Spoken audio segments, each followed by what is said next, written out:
OP13 from Toy Mart. Bah, aga pa ako dyan nagpapaililo. Let's go! First 6.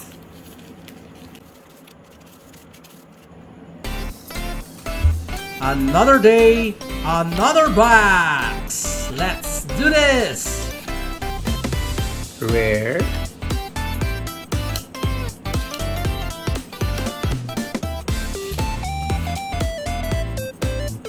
Rare.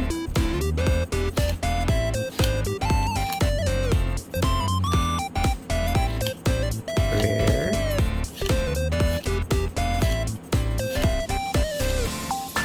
Rare.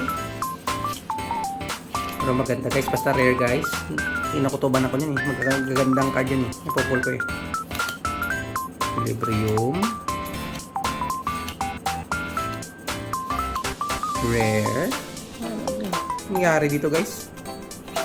And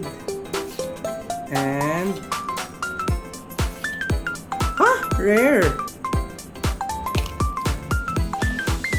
Next 6.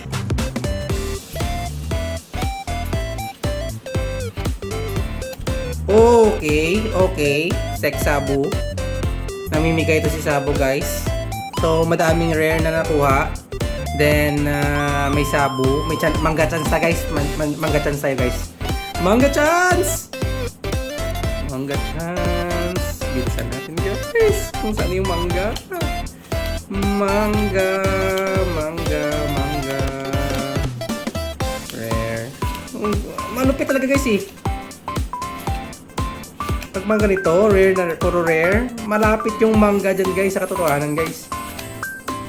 Rare, pag konti lang yung rare, mag SR, malapit talaga sa manga yan eh. Another rare, kinakabahan ako guys.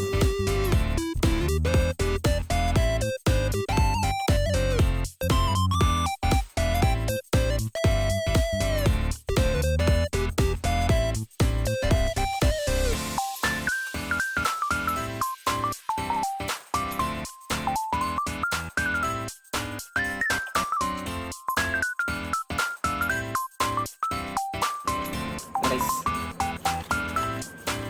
So, test R. So, nabasa niya siya guys. Test R. Test R. Nangyari dito. Test R ulit. Hala.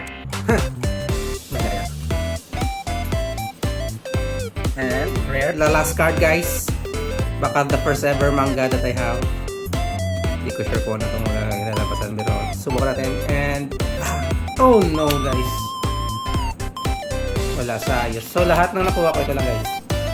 So SR others,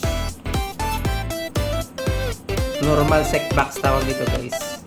Kaya sabi ko sa inyo, malas ako sa ano eh, malas ako sa box. So loose pack na lang ako sa OP13. Hindi na ako bibili ng OP13 na box. I will never buy again. Kasi kung bibili naman ako nito, I think kay Takusa na lang. Kasi namamapping kasi yung mga box. So para sa akin naman kasi hindi naman ako nagano eh. Gusto ko lang talaga magkamanga kahit anong manga. Wala pa akong manga kasi. So yun lang. Hindi na. Magtatampo na ako sa OP13. I will no longer buy OP13 box. But I'll still buy loose packs, and bibili ako sa mga nagmamapping ng mga online seller na lang. So, thank you guys.